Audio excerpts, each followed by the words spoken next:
네, 안녕하세요. NCS 수험생 여러분. 저는 여러분과 함께 의사소통 능력 공부할 강사 김지영이라고 합니다. 자, 첫 번째 문제 보시면요.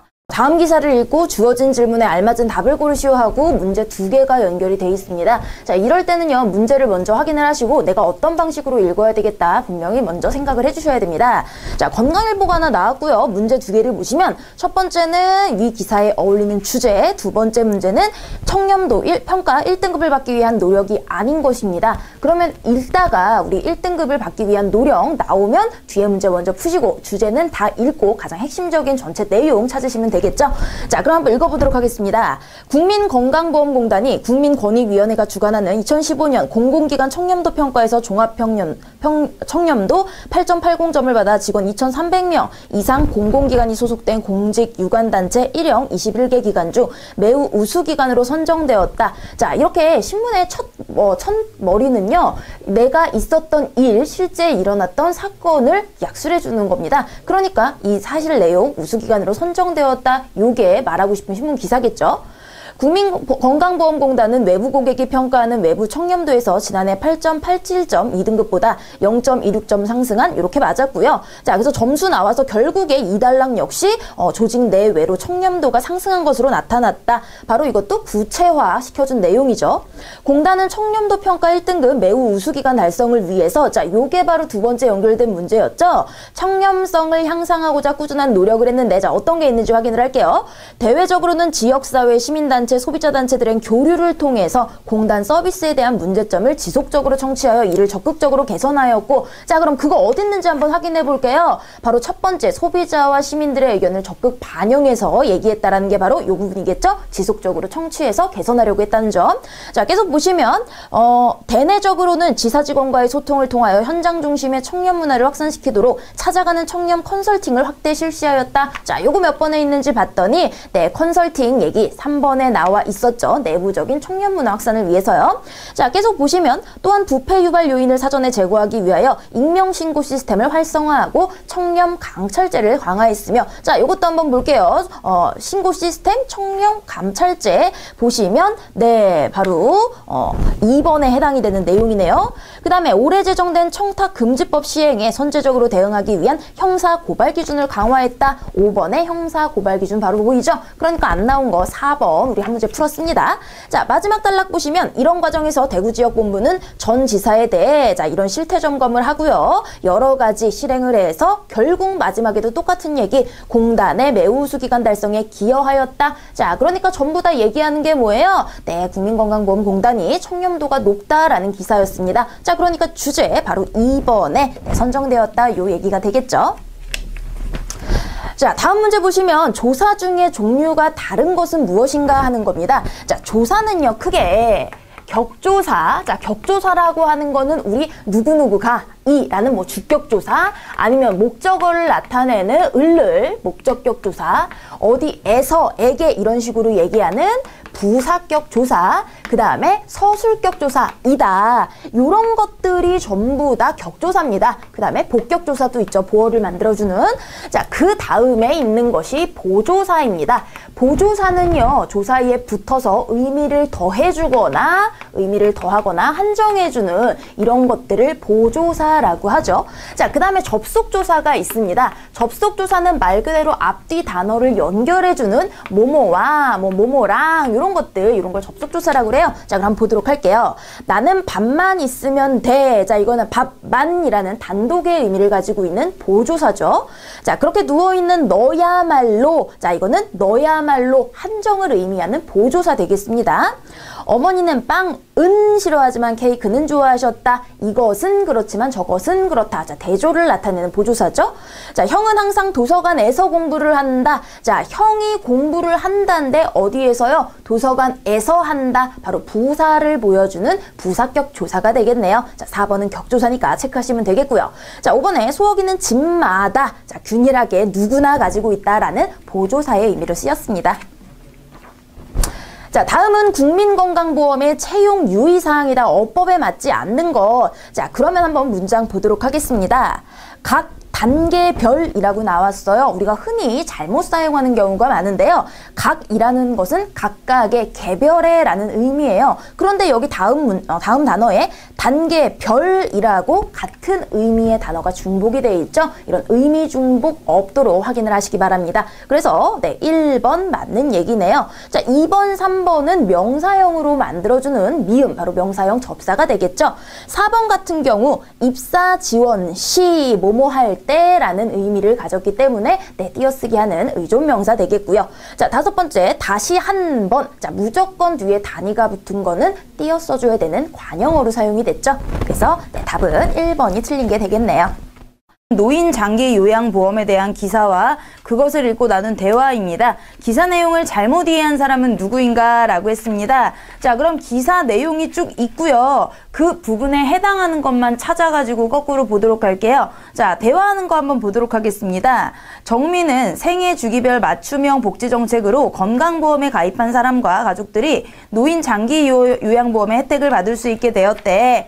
자, 이 내용 한번 찾아보도록 할게요. 정미가 75세 박모 씨는 2012년 치매 진단을 받았다. 그러나 치매 증상 외에 별다른 질병이 없다는 이유로 장기 요양 등급은 인정받지 못하였다.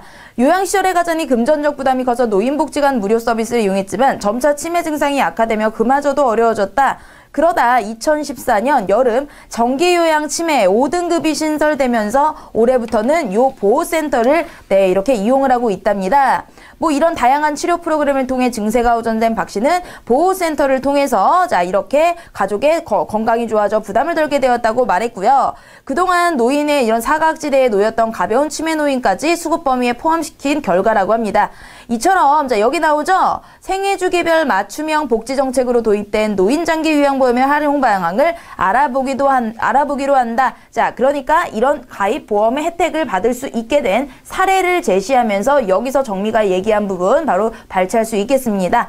자 찾았으면 희정해 보도록 할게요. 그거 참 잘된 일이다. 예전에는 가벼운 치매 노인들은 수급 범위에 포함되지 않아 장기 요양 서비스를 받을 수 없었잖아. 우리 방금 정미 체크한 거 바로 위에서 이야기한 부분이었죠. 그동안 복지 사각지대에 놓여있던 가벼운 치매 노인까지 범위에 포함시켰다라고요. 자 희정이 넘어가고요. 정미 다시 보시면 맞아 이제 치매 5등급이 신설되어 보호센터를 이용할 수 있게 되었다니 정말 다행이야. 우리 방금 읽은 부분에 다 해당이 되는 거였죠. 2014년 여름 5등급이 신설되면서 올해부터는 이용 가능하게 되었다. 나왔으니까 자 다음 날의 이야기로 보도록 하겠습니다. 그런데 장기요양 서비스는 등급판정심의위원회의 심의를 받아 등급에 따라 지원 한도가 달라진대. 자 등급 이야기 우리 아까 읽은 그 다음 단락부터 보도록 할게요. 노인장기요양보험은 노인성 질환을 앓고 있는 어르신을 찾아가 신체활동을 돕고 지원하는 보험제도이다. 건강보험에 가입한 사람과 그 가족은 누구나 혜택을 받을 수 있고요. 필요한 사람은 국민건강보험지사나 이런 운영센터를 방문해서 신청서를 하는데요. 우편 팩스 인터넷으로도 가능하고요. 이후 공단의 조사를 거쳐 질환의 정도를 판단하는 등급판정위원회 심의를 받는다. 바로 나래가 얘기한 부분이니까 네 나래 얘기 찾았습니다. 다음 소리 보시면 장기요양급여 종류로는 가족요양비, 재가급여, 시설급여가 있는데 재가급여 서비스를 이용하는 사람은 모두 본인 부담금을 내야 해. 자 재가급여 찾아볼게요. 그 이후에 그 결과 1호 등급 수급자로 판명되면은 월 지원 한도가 결정되며 초과 금액은 본인이 부담하고요. 장기요양 서비스는 환자 상태에 따라 최소 1년에서 3년 6개월까지 받을 수 있고요. 그 이후에도 서비스를 계속 받고자 할 때는 유효기간 만료 90일 전에 갱신 신고를 하면 된다고 했고요. 자, 장기요양 급여는 자 여기가 나오네요. 가족요양비, 재가급여, 시설급여. 자, 근데 여기서 소리가 얘기했던 것은 재가급여 서비스니까요. 가족요양비 달랑 넘어가시고 재가급여 수급자 여기 읽어보시면 되겠죠. 수급자 집을 방문하여 목욕 및 가사활동을 돕거나 주 야간 보호와 단기 보호 등의 신체활동을 지원한다. 이 재가급여 서비스를 받을 때는 정기요양급여의 15%를 본인이 부담한다 라고 했죠. 근데 소리가 이야기한 부분은 모두 본인 부담금을 내야 해 15%인데요. 자 그러니까 소리가 틀렸다라는 거 알 수 있겠고요. 자 나머지 확인해 드리면요. 장기요양 서비스는 기간 제한 없이 계속 이용할 수 있는 거니 물어봤더니 그렇지 않아 환자 상태에 따라서 1년에서 3년 6개월까지 받을 수 있대. 그거 바로 우리 읽어 내려왔던 그죠? 건강일보 1면의 오른쪽 페이지 중간을 보시면 1년에서 3년 6개월 그 다음에 그 이후에는 이렇게 추가할 수 있다 나왔고요. 자, 그 다음에 만약에 서비스를 더 이용하고 싶다면 유효기기 만료되기 전에 갱신 신고를 하면 된다니까 너무 걱정할 필요는 없어. 요 3년 6개월 얘기하는 그 뒷부분에 연결해서 30일에서 90일 전에 갱신 신청하라고 신고하면 된다고 이야기가 나와 있었죠. 자, 다음은 공문을 이해한 것으로 잘못된 것을 고르라고 했습니다. 자, 그러면 공문이 있고요. 자, 그 외에 이제 1번부터 4번까지의 선다가 있는데요. 이거를 먼저 보고 공문에 해당하는 부분에서 찾으시면 돼요. 공문을 다 읽고 넘어가봤자 어차피 다시 찾아야 되니까요. 자, 그럼 1번으로 넘어갈게요. 협력사를 대상으로 땡땡공단에서 발송한 공문이다. 자, 어디에서 발송을 했는지는 보통 맨 마지막에 누가 발송을 했는지 보시면 되잖아요. 그죠? 봤더니 네, 이사장 그 앞에 나와 있죠? 자, 그러면 이 사람들이 발생한 공문이구나 맞을 수 있겠고요. 자, 이번에 사원이 참여할 수 있는 연수교육이 진행될 예정이다. 자, 그러면은 그 내용에서 연수명 다음에 그 내용 있죠? 아예 그 처음에 1번, 2번, 3번에 돼 있는 데 보면은 신입사원 역량 강화를 위해 다음과 같은 교육을 실시합니다. 여기서도 알 수 있고요. 그 다음에 연수명에 연수교육 나와 있죠? 그러니까 연수교육이 진행될 예정이구나. 이건 맞고요. 3번 보시면 연수교육에 참여하기 위해서는 홈페이지를 통해 등록해야 된다. 자, 홈페이지 등록은 마이의 접수 파트에 있죠. 공단 홈페이지에서 온라인 등록한다. 맞는 얘기고요. 자, 4번에 연수교육의 세부 일정은 홈페이지를 통해 확인할 수 있다. 자, 붙임을 보시면요. 세부 일정 한 부가 붙여서 포함이 첨부가 돼 있다는 뜻입니다. 그러니까 네, 요 뒤에 아마 첨부가 돼 있을 거예요. 그러니까 4번이 틀렸다라고 이해하시면 되겠죠. 자, 이번에는 서식을 주고요. 잘못된 글자가 총 몇 개인지 찾는 겁니다. 최대한 글자 집중을 하시고요. 내가 이 문장 자체를 읽어버리면 당연하다라고 생각돼서 그냥 문맥상 맞는 글자로 읽어버리는 실수를 범하게 됩니다. 그러니까 이 문맥을 읽지 마시고요. 정말 어절별로 단어 하나하나를 보시면서 꼼꼼하게 나와 있는 글자 전부 다 확인을 해보도록 하겠습니다. 자, 제목부터 볼게요. 건강장기요양보험료 납부 확인서, 발급신청서, 방문신청용, 발급 대상이 사업장 명칭, 사업자 등록번호, 사업장 관리번호, 통합 납부자 번호까지 나와 있고요. 신청인 인적사항, 성명, 주민등록번호, 전화번호, 일반전화, 휴대전화, 팩스번호인데 자, 팩스라고 하는 거는 우리 어이를 쓰는 게 아니라 아이의 팩스 번호를 쓰는 거니까 이거 하나 틀렸죠? 자, 신청 내용으로는 발급 신청 년월이라고 했는데요. 이 년월은요, 두음 법칙에 따라서 첫머리에 있을 경우에는 연월로 네, 이용으로 바꿔줘야 되는 거죠. 자, 그 다음에 용도, 납부 확인용, 연말전상용, 종합소득신고용, 그 다음에 월별가입자 내역, 기타 구분의 건강보험료, 장기요양보험료, 건강장기요양보험료. 자, 이것까지 됐습니다. 자, 아래 개인정보 수집 및 이용 동의를 보시면요. 수집 및 이용 목적, 납부 확인서 발급 서비스의 제공. 수집 항목은 성명, 전화번호, 주민등록번호, 사업장 명창이 돼 있네요. 사업장 명칭이었죠, 위에. 사업자 등록번호, 사업장 관리번호, 통합납부자 번호. 보유 및 이용 기간은 3년이고요. 신청 고객은 개인정보 수집 및 이용을 거부할 권리가 있으며 권리 행사 시 납부 확인서 발급 신청이 거부될 수 있습니다. 본인은 개인정보보호법 제15조 2항의 규정에 따른 각 호사항에 대하여 고지받고 이용하는 것에 동의합니다. 동의함, 동의 안함. 위와 같이 건강장기요양보험료 납부 확인서를 신청하니 발급해 주시기 바랍니다. 그죠? 받침, 비읍 받침 돼야 되겠죠? 년, 월, 일. 자, 이때 년은 왜 그냥 년을 쓰냐면요. 앞에 숫자가 들어가잖아요. 그러니까 첫머리에 쓰이는 게 아닙니다. 신청인, 서명 또는 인, 국민건강보험공단 이사장 귀하. 자, 끝까지 가로 안에 있는 글자까지 전부 다 확인을 하시면 틀린 글자 4개가 되도록 볼 수 있겠죠. 희귀 난치성 질환자 의료비 지원 사업에 대한 이야기입니다. 보건복지부 데이터베이스에 등록된 피라는 사람에 대한 정보가 다음과 같다고 할 때 피가 지원받을 수 없는 걸 봤더니 길랭 발해 증후군 만 18세고요. 지체장애 1급 가지고 있고요. 지원 내역은 호흡기 보조기 대여료고요. 자, 특이사항은 여기에 해당되는지 안 되는지만 확인을 하시면 됩니다. 자, 그럼 얘가 특이사항에 해당이 되는지를 먼저 지원 사업의 맨 마지막 부분을 보시면요. 소득 및 재산 조사 기준이 나옵니다. 그래서 건강보험 가입자 중에서 최저 생계비와 최고 재산액이 300% 미만인 경우 자, 4인 가구 소득 기준, 재산 기준 이게 나와 있죠. 비교해 봤더니 특이사항에는 내 가입 확인될 수 있고요. 그 다음에 여기서 지원받을 수 없는 걸 한번 봤더니 1번에 요양급여 본인 부담금입니다. 자, 그러면 그 지원 내역에서 그 두꺼운 색칠돼 있는 부분에서 요양급여 본인 부담금 거기를 한번 보세요. 그러면은 지원 조건이 소득 및 재산조사 기준 만족자죠. 이 마지막에 있는 재산조사 기준에 얘는 만족을 하기 때문에 포함이 되기 때문에 이건 받을 수 있고요. 이번에 보장구 구입비. 자, 얘는요, 길랭 발해 증후군이에요. 보장비 구입비 그 항목을 가서 보시면은 그 지원 대상의 길랭 발해 증후군 보이시죠? 자, 그래서 그 아래 호흡 부족이 대여료를 지원받는 대상자에 하나하여 구입비 및 간병비를 지원한다 라고 했으니까 이 부분에 얘는 정확히 해당이 되네요. 대여료를 받으니까. 자, 3번 봤더니 기침유발 대여료입니다. 자, 기침유발기. 자, 기침유발기 봤더니 네 번째 항목에 있어요. 호흡기 보조기 대여료를 지원받는 자, 기침유발기 처방전을 발급받은 자. 근데 이 위에는 처방전을 받았다라는 얘기는 따로 나와 있지 않죠. 그러니까 얘는 받을 수가 없습니다. 조건에 해당되지 않아요. 모든 조건을 만족시킬 때 받을 수가 있는 겁니다. 자, 4번의 간병비는요. 자, 얘가 지체장애 1급이에요. 간병비에서 소득 및 재산조사 기준도 만족하고 지체장애 1급에 해당이 되기 때문에 얘는 받을 수가 있는 거겠죠. 위 지원 내역에 대하여 설명한 것 중 바르지 않은 거를 고르라고 합니다.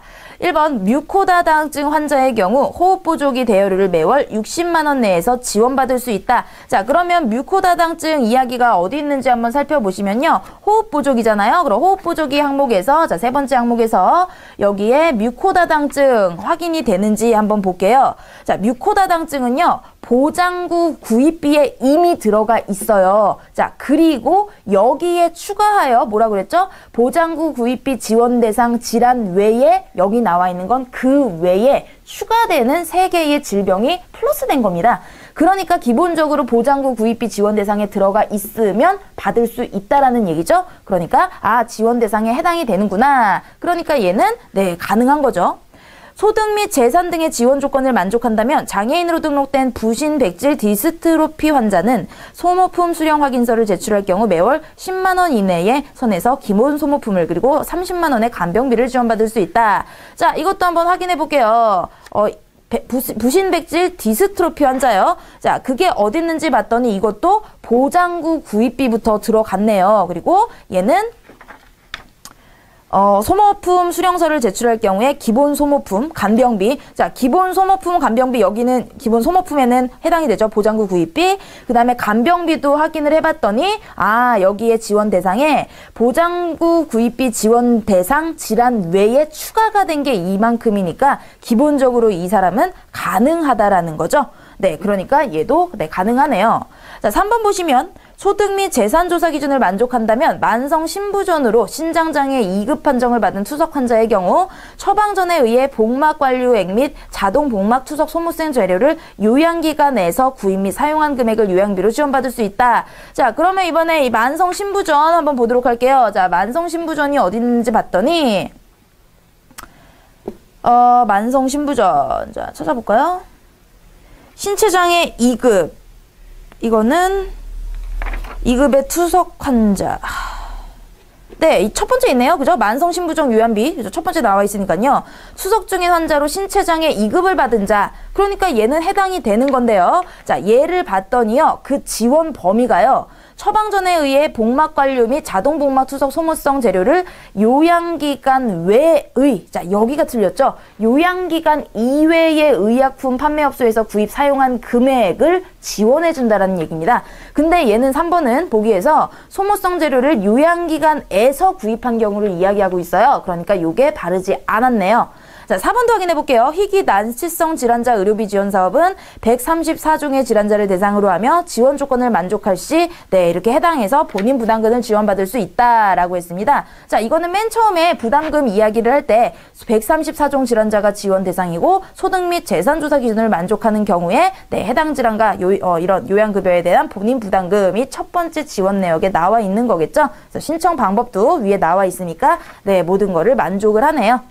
A는 현재 호흡 보조기 대여료를 지원받고 있다. A가 앓고 있으리라 추정할 수 있는 질환이 아닌 거예요. 자, 호흡 보조기 부분을 보시면 호흡 보조기는 이 세 가지, 그죠? 크로이펠치 야코병, 중증 근육무력증, 특발성 폐섬유증, 요 위에 나온 애들은 다 보장받을 수 있다라는 거죠. 그러면 요 아랫부분에 대해서 추가적으로 발생한 아이들이기 때문에, 자, 이 중에 보기 나온 1, 2, 3, 4번 중에 4번의 지방산 대상장애는 간병비에 새로 추가된 아이들입니다. 그렇기 때문에 얘는 이전까지 이런 항목들은 지원받을 수가 없다라는 얘기겠죠. 그래서 4번이 얘는 간병비부터 지원받을 수 있구나 알 수 있겠죠. 자, 다음은 스마트 그리드에 대해 토의한 내용입니다. 사회자 모두 발언에 이은 참석자 이야기를 읽고 유추할 수 있는 내용으로 틀린 것. 자, 이것도 어쨌든 내용일치 문제입니다. 내용일치 문제는요, 1번부터 5번까지 선달을 먼저 확인을 해서 키워드를 확인을 하시고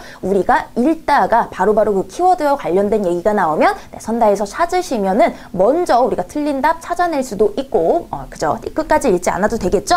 자, 그러면 1번부터 5번까지 한번 보도록 하겠습니다. 먼저 1번엔 피크 시프트가 가능해지고 비상전원을 사용할 수 있다. 자, 장점 부분에 해당이 되는 거예요. 피크 시프트, 비상전원. 자, 2번은 에너지 설비를 소비자가 직접 다룰 수 있는지 여부는 비용과 시간 측면으로 볼 때 아직 불투명하다. 자, 소비자가 직접 다룰 수 있는지 불투명. 이 정도가 키워드가 되겠죠? 3번에 네트워크 문제가 발생하면 사이버 테러의 표적이 되는 등 시민의 직접적 피해. 바로 요게 되겠죠. 그 다음에 네 번째, 전력 검침원이 필요 없게 된다라는 거. 그 다음에 뒷부분엔 스마트 그리드 기술을 해외에 공급하면 국가 경제에 긍정적이다. 해외에 공급하는 내용 두 가지 나와 있고요. 5번에 전력 공급과 소비의 일치, 안정적인 가동망 구축을 위해서는 전력망의 안정적인 운영이 가장 시급한 과제이다. 그러면 가장 중요한 과제가 전력망의 안정적 운영, 이렇게 되겠네요. 자, 그럼 한번 내용 읽어보도록 하겠습니다. 자, 사회자가요, 처음에 우리나라 1인당 전력 소비는 8,000kW 내외로 미국, 캐나다를 제외하면은 이미 상회한 수준이고요. 이 대량의 전력은 전국 발전소에서 생산되어 소비자에게 수송되는데 이렇게 거미줄처럼 연결된 복잡한 망에 연결돼 있는데 우리나라는 좁은 국토임에도 송배 전선로의 길이를 합치면 이렇게 많대요. 자, 이 전력은 대규모로 저장할 수 없어 공급과 소비가 정확히 일치해야 하고 전력망 운영자들은 모든 소비자가 안정적으로 공급받을 수 있도록 계속 조정해야 합니다. 자, 여기는 기존의 우리나라 전력망이에요. 스마트 그리드 기술, 자, 여기서부터 시작이 되네요. 이처럼 거대한 전력망을 정보통신 기술과 컴퓨터 기술을 활용해 보다 안정적이고 친환경적 스마트망으로 바꾸기 위한 기술인데, 자, 그러니까 이 스마트 그리드가 요럴 수 있다라는 거, 바로 요게 바탕이 돼야 된다는 바로 5번에 관련된 내용이죠. 그죠? 전력망을 안정적으로 바꾸기 위한 기술이다. 그러니까 요게 전제가 돼야 된다라는 얘기죠. 자, 5번 나왔고요. 자, 김씨 보겠습니다. 스마트 그리드 장점은 우선 중복성에 있다고 봅니다. 발전소와 변전소 또는 송전성 등의 문제가 발생할 경우 그물망처럼 경로를 망상화해서 다른 시설의 도움을 받을 수 있다는 것이죠. 이렇게 되면 소비자도 사용 전력량을 실시간으로 파악할 수 있고 정전 시에도 비상전원을 사용하는 게 수월해집니다. 자, 이거 두 가지 다 1번에 나왔던 내용이고요. 자, 송씨 보시면 앞으로 소비자도 전력 사용을 관리할 수 있다는 것이 큰 장점이지요. 만일 홈 에너지 관리 시스템이 도입된다면 실제 전력 소비량 파악이 용이해지고 절전 효율도 높일 수 있을 것입니다. 라고 이야기했습니다. 자, 박씨 보시면 전력 사용의 효과 절약은 피크 시프트. 자, 이거 1번에 나온 이야기였죠. 자, 피크 시프트는 전력 수요가 피크에 도달한 날 중 이렇게 하는 방식이래요. 또한 기존의 전력 미터는 검침원이 전력 사용량을 확인해야 됐지만 네트워크를 통해 전송할 수 있으므로 검침원이 필요 없어 인건비 절감. 자, 검침원 필요 없어서 인건비가 절감된다는 건 4번의 앞부분이고요. 거기까지는 지금 맞습니다. 자, 윤씨 보시면 그러나 산간지역과 섬이 많은 우리나라 지형을 고려하면 전국적인 구축망을 갖추는데 시간과 비용이 막대할 거라고 얘기했습니다. 자, 시간과 비용의 내용 바로 2번에 대한 거, 그러니까 부정적인 부분이죠. 불투명하다. 네, 맞을 수 있겠고요. 이는 광대한 영토를 가진 미국이나 이웃 국가와 전기를 융통하기 쉬운 유럽과는 지리적 여건이 다르기 때문에 문제가 된대요. 자, 최씨 보시면 맞습니다. 비용 측면을 더 깊이 들여다볼 때 기존의 전력 체계 대신 스마트 미터라는 장비를 설치해야 되는데, 자, 요것도 비용 얘기 바로 2번과 관련이 됐고요. 또한 네트워크 회선에서 전력 소비를 보내는 게 실질적으로 어려울 거라 봅니다. 누가 언제 어디서 얼마나 전기를 쓰는지에 대한 데이터베이스가 계속 축적되고 이는 전력회사의 개인정보를 제공하는 것과 다르지 않을까요? 라고 우려를 표명하고 있죠. 자, 개인정보가 되면 결국에 이 개인정보를 넘기게 되는 소비자들의 문제가 되겠죠. 자, 그거 바로 3번과 관련된 얘기입니다. 자, 다 나온 것 같지만 우리 4번의 그 뒷부분 바로 해외에 공급한다라는 내용은 등장하지 않았기 때문에 자, 4번이 틀린 답 되겠네요. 약관이 나왔고요. 물음에 답하시오 했습니다. 그럼 약관을 바탕으로 고객센터 게시판에 올라온 질문에 답변을 하려고 하는데 옳지 않은 거. 자, 이것도 Q가 바로 질문에 해당하는 거니까 내가 이 답변을 해주기 위해서는 여기 나와 있는 두꺼운 몇 조에 해당하는 내용인지 그 몇 조 사항 옆에 붙어 있는 그 카테고리 분류 부분에서 보시면 되겠습니다. 자, 1번 보시면요. 보증서에 적혀 있는 보증기간이 딱 하루 지났는데 미반환된 전세보증금을 받을 수 있나요? 기간이 지났대요. 그죠? 그래서 보증기간은 내가 어디까지 보증을 해줄 수 있느냐, 보증을 받을 수 있느냐에 대한 거니까 보증 범위에 관한 거겠죠? 자, 보증 범위는 3조에 해당하는 겁니다. 보증 책임 범위 보시면 보증회사는 보증서에 기재된 보증기간 이내에 미반환된 전세보증금에 한하여 보증 책임을 부담합니다. 즉, 시간이 지났으면 안 진다라는 얘기예요. 자, A 보시면 보증회사는 보증서에 기재된 보증기간 이내에 미반환된 전세보증금에 한하여 책임을 부담함으로 자, 그대로 따놨죠? 그러므로 받으실 수 없습니다가 결론입니다. 그죠? 자, 2번 보시면 Q, 원룸에 전세로 살고 있는데 원룸이 경매에 넘어갔대요. 배당 후에도 전세금을 돌려주지 않고 있는데 어떻게 해야 되나요? 내가 못 받을 돈을 받고 싶어요. 어떻게 해야 되나요? 그러면은 내가 해달라고 청구를 하는 거겠죠? 그게 바로 이행 청구입니다. 자, 이행 청구는요, 8조에 있습니다. 보증 채무의 이행 청구. 자, 이 내용을 한번 보시면요. 8조에 자 1항에 2번 있죠. 전세계약 중 전세 목적물 또는 경매, 공매 그죠? 똑같은 상황이죠. 실시되어 배당 요구 후 보증채권자가 전세보증금을 반환받지 못하였을 경우에 배당표 등의 전세보증금 미수령액을 증명하는 서류를 제출하여 이행 청구해야 합니다. 자, 이렇게 이야기했습니다. 자, 뭐라고 답변했는지 봤더니 1월 이내에 그 내용을 보증회사로 통지해야 하고요. 그리고 배당표 등 전세보증금 미수령액을 증명하는 서류를 제출해서 이행 청구를 하시기 바랍니다. 라고 나와 있죠. 자, 뭐 1월 이내에 이거는 어느 부분에 해당이 되냐면요. 보증 사고가 일어난 경우 6조를 보시면 보증 사고에 자 1항의 첫 번째 항목을 보시면 전세 계약 기한 종료 후 1월까지 정당한 사유가 없을 경우에는 네, 보증 사고로 이게 해당이 되니까 그러니까 이런 경매나 공매 같은 경우에는 증명하는 서류를 제출하면 되겠다. 이렇게 확인할 수 있겠고요. 자, 3번 보시면 Q가 현재 살고 있는 전세방에서 이사를 가려고 했는데 계약 만료 기간을 깜빡하고 집주인에게 이사 간다는 것을 말하지 않아서 묵시적 갱신이 되었다고 합니다. 집주인이 다른 사람과 계약을 할 때까지 전세보증금을 줄 수 없다고 하는데 보증회사에서 미리 받을 수 있나요? 자, 이거는 보증사고에 해당하는 겁니다. 이 사람이. 그럼 보증사고는 6조에 있었으니까 자 6조를 봤더니 자 6조에 동그라미 2항 보시면요.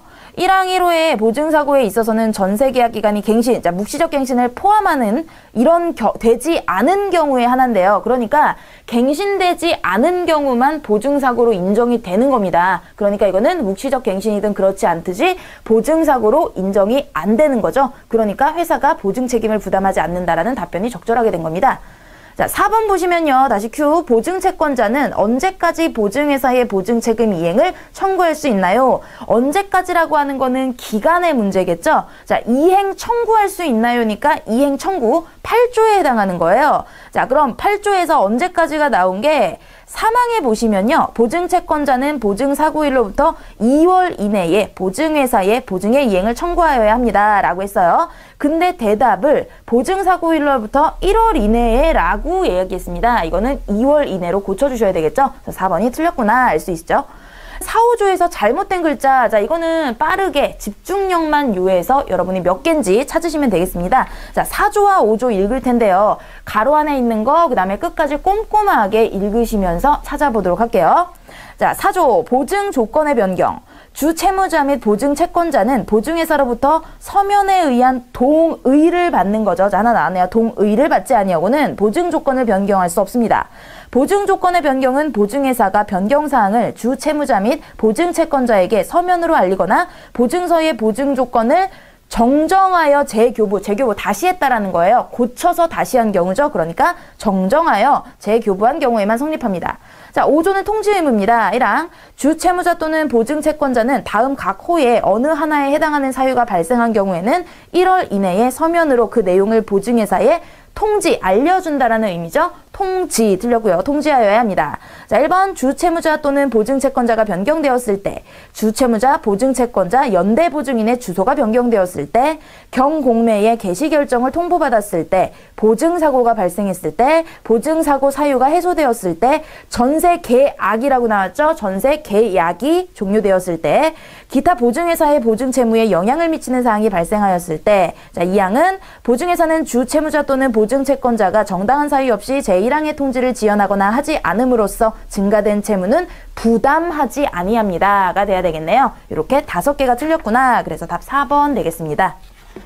자, 다음 문제 볼게요. 다음은 안전보건공단에서 제정한 가스 누출 감지 경보기 설치에 관한 기술상의 지침이다. 자, 문제를 한번 넘겨서 보도록 하겠습니다.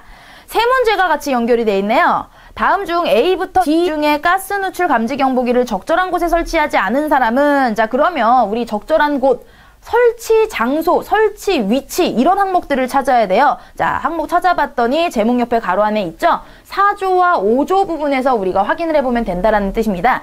자, 1번 보도록 할게요. 방폭지역 내에 위치한 변전실에 가스 누출 감지 경보기를 설치하였다. 자, 한번 확인을 해봤더니 4조에 4번 보시면 방폭지역 이내에 위치한 변전실 들어가 있죠. 자, 2번 B는요. 공기보다 비중이 무거운 라돈가스의 특성을 고려하여 가스 누출 감지 경보기를 건물의 환기구 부근에 설치하였다. 자, 이거는 5조 설치 위치에 1항의 두 번째 항목을 보시면 가스의 비중이 공기보다 무거운 경우에는 건축물 내의 하부에 하라고 있습니다. 그러니까 2번이 틀렸구나 알 수 있겠죠. 자, 나머지 확인해 드릴게요. C가 가스 누출 감지 경보기의 경보기를 근로자들이 상주하는 곳에 설치하였다. 자, 근로자들이 상주하는 곳 역시 5조에 보시면 5조에 동그라미 두 번째 2항이죠. 경보기는 근로자가 상주하는 곳에 설치해야 한다 있고요.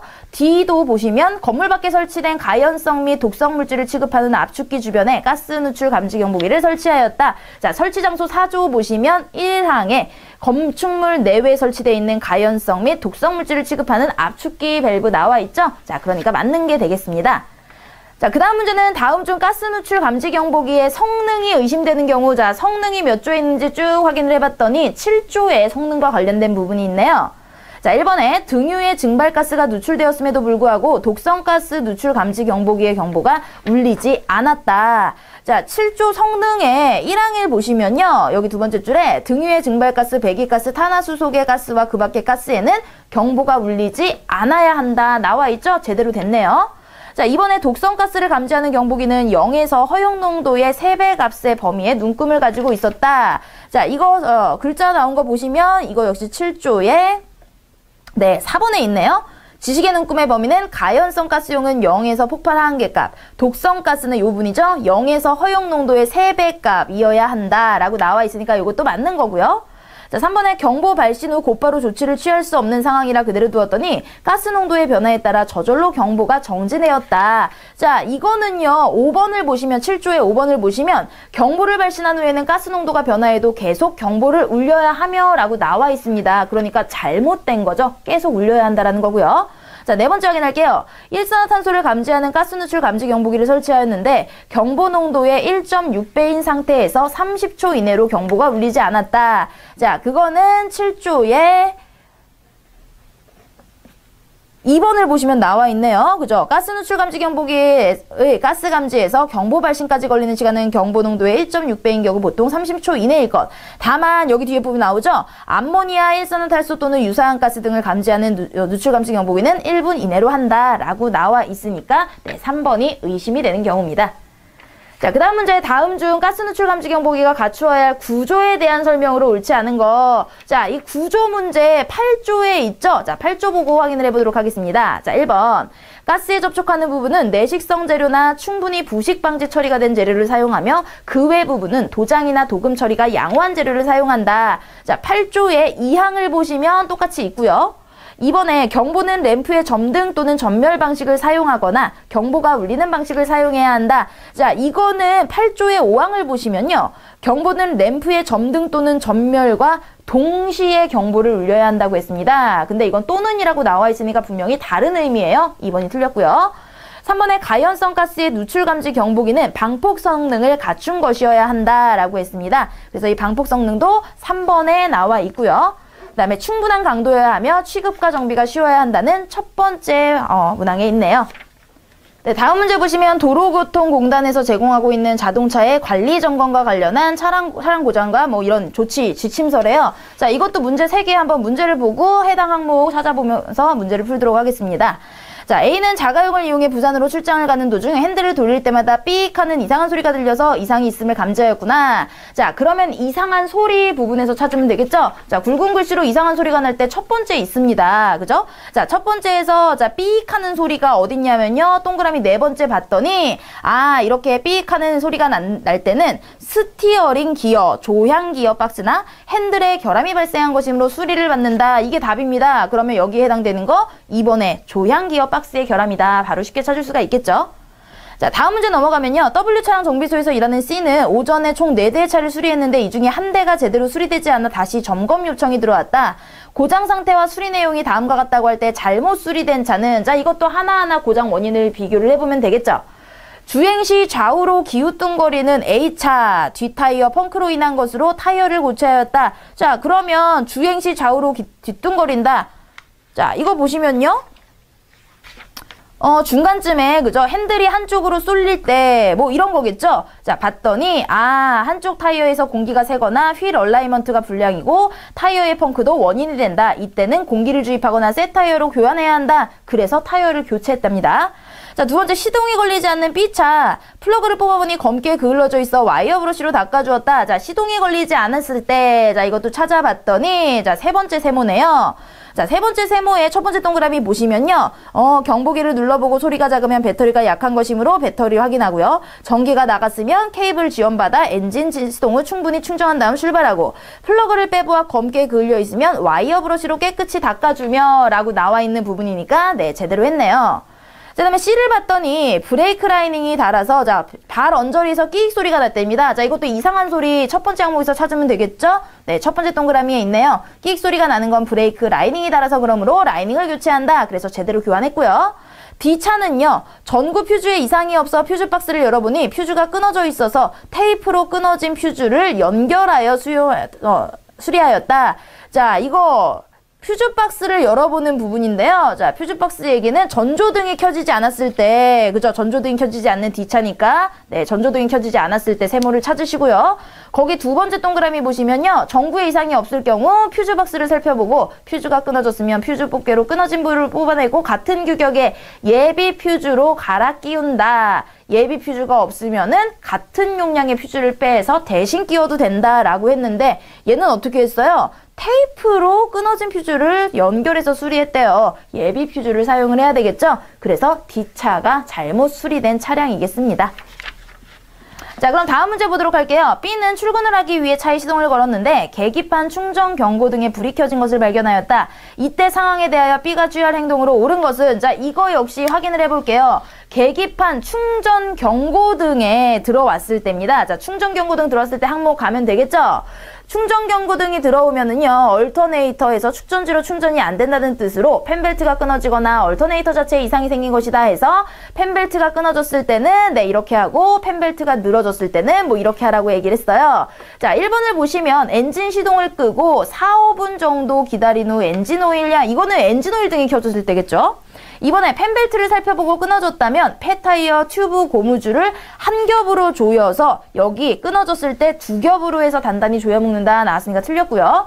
3번에 펜벨트를 살펴보고 늘어졌다면 얼터네이터에 있는 조정 볼트넛을 돌려 장력을 조절한다. 자, 늘어졌을 때 나와 있는 부분이죠. 7에서 9mm 정도가 되도록. 네 번째, 펜벨트를 살폈는데 이상이 없는 경우 단순 계기판 오류이므로 주행을 계속해도 된다가 아니라 마지막에 가까운 정비 공장에 연락해 정비 조치 후 운행한다 라고 나와 있었습니다. 그래서 제대로 한 거 네, 3번이 되겠네요. 자, 이번에는 냉장고 사용 설명서입니다. 아래 내용을 읽고 주어진 질문에 알맞은 답을 고르시오 하면서 냉장고 각 부분의 명칭부터 규격부터 자 이렇게 크게 분리를 해서 잔뜩 이렇게 나와 있습니다. 자, 그러면 문제를 바로 보도록 하겠습니다. 문제가 4개나 연결이 돼 있어요. 자, 첫 번째 연결된 문제를 보시면요. 위 설명서를 기준으로 판단할 때 KH123에 대한 설명으로 알 수 없거나 틀린 것을 모두 고른 것은 자, 그럼 어느 곳에서 찾아서 확인해야 되는지를 빨리 찾아내는 게 관건이겠죠. 가를 보시면요. KH123은 220V 전격 전압에 60Hz의 주파수를 가지며 냉장실 용량은 110L이다. 자, 이거는 처음에 규격의 부분에 나와 있는 거죠. 제품 규격 확인해 봤더니 전격 전압과 주파수 확인됐고요. 유효 내용적도 냉장실에 110L 확인될 수 있겠습니다. 가 맞는 거 체크해 주시고. 나를 보시면 주위 온도 5도 이하에서 사용할 때는 냉동실 온도가 양냉이 될 수 있으니 설치 위치를 변경해야 된다. 자, 온도와 관련된 이야기예요. 자, 온도 얘기 어디 있는지 한번 쓱 살펴봤더니 그죠? 온도, 5도 뭐 이런 거 관련된 거 숫자 같은 거는 쭉 확인해 보면은 네, 금방 보일 수 있으니까요. 그런데 딱히 5도 이하에서 사용할 때, 자, 그러면은 사용시 주의사항이라든지, 뭐 조치사항이라든지, 이런 게 나와야 되는데요. 자, 전혀 관련된 게 없습니다. 오히려 온도가 나오는 건요, 식품 상태와 관련했을 때, 10도 이하이면 주의 온도 영향으로 내부가 올 수 있으니까 10도 이상으로 옮겨주십시오가 나와 있습니다. 자, 그러니까 이 주의 위치와 관련된 나의 내용은, 네, 냉장고 식품이 얼 때 이 10도에 관련돼서 틀린 내용이 되겠고요. 달을 보시면 냉장고 실내등의 전압은 240이며 실내등을 교환할 땐 서비스 센터에 연락해야 한다. 자, 냉장고 실내등과 관련된 이야기 한번 확인을 해봤는데요. 자, 실내 등을 보시면요. 실내등 얘기는 뭐 딱히 나와 있는 게 없습니다. 그죠? 자, 보시면 전원 설치 경고사항에도 딱히 없고요. 전원 설치 및 주의사항에서도 이거는 뭐 콘센트와 운전과 관련된 거고요. 그죠? 운반 시에 관련된 것이고요. 그 다음에 안전점검 역시 뭐 문제점이 있을 때 접지와 전원 연결 같은 경우에도 뭐 콘센트가 얼마고 누전 차단기가 얼마고 그죠? 그 다음에 식품 관련해서 차갑지 않을 때, 식품이 얼 때, 그 다음에 고장이 아닌 경우 확인해 보시면은 여기서도 실내등과 관련된 내용은 딱히 없기 때문에 우리가 이거를 가지고 찾을 수 있는 것은 없습니다. 그러니까 이건 알 수 없는 내용이네요. 자, 그 다음에 라를 보시면 냉장고 바닥에 물이 고이고 사용 중 타는 냄새가 날 경우에 자, 이거는 문제시 됐었을 때죠. 그러니까 안전점검이나 뭐 종치사항에 자, 보시면 여기 두 번째, 세 번째 동그라미 보시면 타는 냄새가 날 경우 바닥에 물이 고여 있고 전기를 느끼는 경우에는 하나라도 포함되면 전원 스위치를 끄고 뽑은 후 구입처 또는 서비스센터로 연락하라고 했습니다. 그런데 여기서는 패킹을 떼어내고 접지선을 제거한 후에 서비스센터로 연락을 받으래요. 패킹 빼고 이러는 건 버릴 때 분리해서 빼는 거니까 관계가 없습니다. 자, 말을 확인해 보면요. 플러그를 빼고 다시 꽂을 때는 5분 이상 지난 후 꽂아야 하며 가스가 셀 때는 냉장고를 만지지 말고 즉시 환기시켜야 한다. 자, 이 마 내용 확인해 봤더니 그 전원 설치 주의사항에 보시면요. 첫 번째 동그라미에 있죠. 콘센트 플러그를 뺀 후에 다시 꽂을 땐 5분 이상 경과 후 꽂아주십시오. 그러니까 가와 마만 맞는 설명이 되겠습니까? 아, 여기선 틀린 걸 고르라고 그랬죠? 그럼 가, 마를 제외한 나다라 4번 고르시면 되겠네요. 자, 이번에는 여러 부품들이 팽창하거나 수축할 때는 어떤 현상이 발생하는가 라는 내용인데요. 그러면은 이런 소리가 난다든지 문제가 생긴다든지 이런 거는 고장 원인으로 우리가 알아봐서 해결을 해야 됩니다. 사용 설명서에. 그러면 고장이 아닌 경우를 한번 살펴보시면요. 여기에 두 번째 항목에 냉장고 내에 여러 부품들이 수축 팽창하는 소리입니다. 라고 뚝딱 하는 소리 항목에 나와 있는 거죠. 자, 여러 가지 뚝딱 하는 소리 4번에 바로 우리 고르실 수가 있겠고요.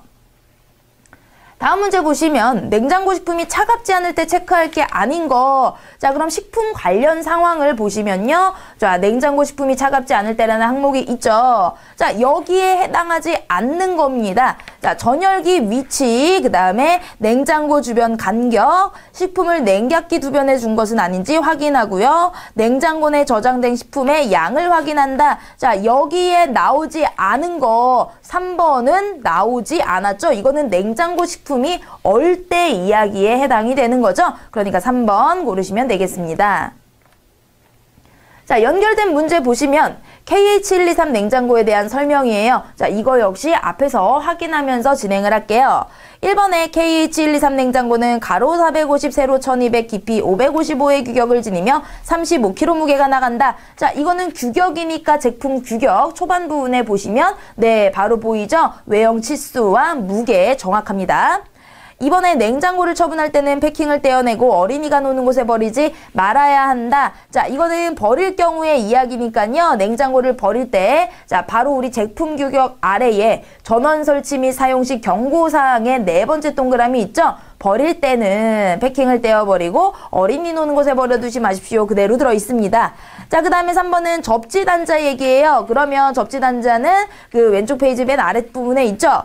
AC200, 네, 220V 콘센트에 사용할 경우에는 전격 전류 15mA 누전 차단기를 연결해야 한다. 자, 접지와 전원 연결 첫 번째 보시면요. 자, 220V 사용할 경우에는 별도로 접지하지 않아도 된다고 했어요. 그러니까 굳이 이런 누전 차단기 필요 없다라는 얘기니까 3번 틀렸죠.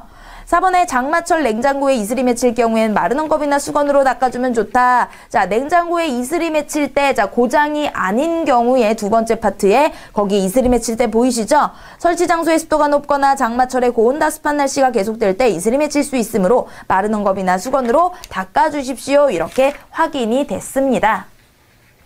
자, 다음 문제 보시면 서식에서 잘못 쓰인 글자를 고르라고 합니다. 가로 안에 처음부터 끝까지 긴장 놓지 마시고 꼼꼼하고 정확하게 빠르게 읽어 나가시면 되겠습니다. 자, 그럼 확인 한번 해볼게요. 자, 제목은 전세계약서고요. 오른쪽에 있는 임대인용, 임차인용, 사무소 보관용 체크하는 란 넘어가고요. 부동산의 표지, 부동산을 알리는 게 아니라 부동산이 어딘지 표시를 하는 거겠죠? 그래서 첫 번째 틀린 거 나왔네요. 자, 소재지, 구조, 용도, 면적, 제곱미터와 평으로 구분이 되고요. 전세보증금은 금 얼마 원정 나와 있고요. 제1조, 위 부동산의 임대인과 임차인 합의하에 아래와 같이 계약한 2조, 위 부동산의 임대차에 있어 임차인은 전세보증금을 아래와 같이 지불기로 함이 아니라 지불키로 함이죠. 뭐뭐 하기로 함에 히읗과 기역이 합쳐져서 키읔으로 축약이 되는 거예요. 지불키로 함. 계약금은 몇 원정은 계약 시에 지불하고 중도금 얼마는 2000몇 년까지 지불하며 잔금 원정은 네, 이렇게 중개업자 입회하에 지불함. 뭐 틀린 거 없고요. 3조, 위 부동산 명도는 2000 몇 월 며칠로 함. 제4조, 임대차 기간은 2000 몇 월 며칠 몇 개월로 함 나와 있고요. 제5조, 임차인은 임대인의 승인하에 개축 또는 변조할 수 있으나 계약 대상물을 명도 시에는 임차인이 일절 비용을 부담하여 원상복구하여야 함. 자, 일절이 나왔는데요. 일절은요, 뒤에 부정어가 따라와야 돼요. 일절 뭐뭐하지 않다 이런 식으로요. 모든 것을 뜻하는 것은 일체라는 표기를 씁니다. 그래서 이거 일체 바꿔주시고 제6조 임대인과 중개업자는 별첨 중개물건 확인설명서를 작성하여 서명 날인하고 임차인은 이를 확인 수거가 아니라 수령이겠죠. 수거는 거두어 가는 거고요. 이거는 받는 거니까 수령이라는 단어가 적절하겠네요. 다만 임대인은 중개물건 확인 설명에 필요한 자료를 중개업자에게 제공하거나 자료 수집에 따른 법령이죠. 법령에 규정한 설비를 지급하고 대행케해야 함. 7조, 본 계약을 임대인이 위약 시는 계약금의 배액을 변상하며 임차인이 위약 시는 계약금을 무효로 하고 반환을 청구할 수 없음. 8조는 부동산 중개업법 제20조 규정에 의하여 중개료는 계약 당시 쌍방에서 중개료를 수수료를 중개인에게 지불하여야 함.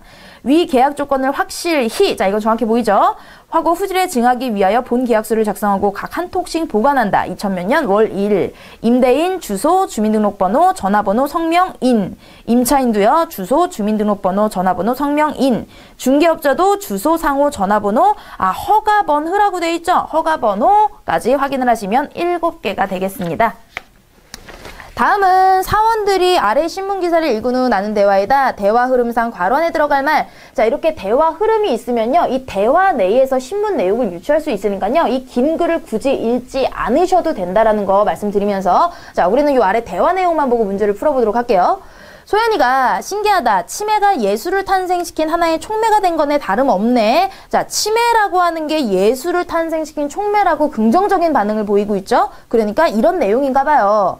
자, 희선이 봤더니 그러게 언어장애를 꼭 불행으로만 단정 지을 수도 없겠어. 안 그래? 자, 얘도 장애를 긍정적으로 바라보는 이런 입장이 됐네요. 자, 현미가 내 생각은 달라라고 했으면 소연이와 희선이가 앞에서 이 장애나 치매 같은 경우를 긍정적으로 바라봤기 때문에 부정적인 이야기가 들어가야 된다라는 겁니다. 자, 그럼 부정적인 내용 한번 볼까요? 1번에 전두측두 치매를 앓는 환자들의 예술적 재능이 발견될 수 있도록 장려하는 프로그램이 개발되면 좋겠어. 이거는 긍정적인 예술적 재능을 개발시키자는 거니까 긍정적인 입장이니까 들어갈 수 없고요. 2번에 전두측두 치매를 앓는 사람 모두 그런 잠재적 재능이 있는 건 아닐 거야. 다 그런 건 아니지. 라는 부정적인 생각을 가지고 있는 거니까 2번이 우선 가장 맞겠고요. 3번에 저런 재능이 발굴되고 난 후 치매 증상이 완화된 사례가 있는지 찾아봐야 되겠는걸. 이런 재능 때문에 치매가 완화가 되는 이런 이야기까지 연결이 된대요. 그럼 얘도 긍정적으로 보고 있는 거겠죠? 자, 4번에 치매뿐 아니라 다른 신체적 장애가 있음에도 저런 예술이 탄생된 건 참 놀라운 일이야. 장애를 긍정적으로 바라볼 수 있는 관점이니까 여기서 부정적인 관점은 2번밖에 되지 않습니다. 부동산 가격 공시제도에 관해 논문을 쓰기 위한 개요이다. 자, 수정하기 위한 방안. 자, 보기를 보고 얘가 시키는 대로 하나씩 찾아가시면 됩니다. 자, 1번 보시면 제목을 부동산 가격 공시의 문제점과 개선 방향으로 변경한다. 자, 제목에는 문제점까지만 나왔어요. 근데 본론의 글을 보시면 개선 방안까지 분명히 나와 있죠. 그러니까 모든 내용을 포함해야 하는 거기에 해당해서 개선 방향까지 나와야 한다는 거 맞는 얘기고요. 본론 1의 부동산 가격 공시 제도의 시행 과정은 이론적 배경에 어울리지 않으므로 밑으로 내려 2번에 이걸로 고친 후에 세부 내용을 추가하고 2와 3은 각각 번호 밀어서 3과 4로 수정한다 라고 했습니다. 자, 봤더니요. 저 소제목과 관련된 거예요. 소제목에 봤더니 그렇죠. 이론적 배경과는 어울리지 않으니까 포함할 수 없다라는 거. 그러니까 본론에 새로운 단락으로 집어넣고 아랫부분 문제점과 해결 방안은 번호 하나씩 밀어서 다음 단락으로 넣으면 된다. 이런 소리입니다. 자, 3번 보시면 본론의 2-나 공시가격 조사 산정 업무 전산화 시행은 문제점이 아니므로 전산화가 미흡하다로 수정한다. 그죠? 전산화를 시행하는 자체는 문제점이 아니에요. 이 전산화가 제대로 이루어지지 않는다라고 돼야 문제점으로 지적할 수 있으니까 미흡으로 수정하는 게 맞고요. 네 번째, 문제점과 개선 방안이 서로 연계되어야 함으로까지는 맞는데 3-가에 공시제도의 장기 발전 계획 및 단계별 추진 전략 수립으로 3-가를 바꾼대요. 자, 가로 올 개선 방향과 문제점을 쌍을 한번 맞춰보자는 거예요. 그러면 라와 같은 게 개선 방안 라와 바로 문제점 다가 서로 쌍을 이루고 있고 개선 방안에 있는 다가 바로 문제점의 나와 전산화 이걸 미흡으로 바꾼다면 쌍을 이루고 있는 것이고요.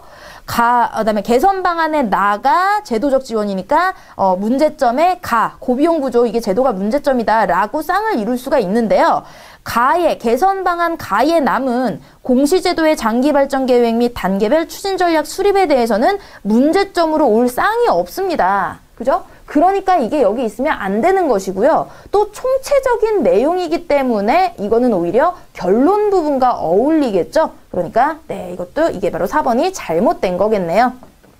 가병원에 근무하는 A씨는 홈페이지에 올릴 예약 안내문 초안을 작성하였다. 초안을 검토하며 수정해야 할 사항에 체크한 것이 다음과 같을 때 수정하지 말아야 할 거. 자, 수정한 게 바로 여기 추가하거나 밑줄을 쳐서 바꾼 이런 내용인데요. 잘못 추가한 거, 잘못 고친 거, 괜히 고친 거 이런 것들을 찾으시면 됩니다. 자, 기억을 보시면 평일에 이만큼 예약 가능한데 점심시간은 제외한다. 이거는 그죠? 사람들에게 정보를 주는 거니까 필요한 내용이고요.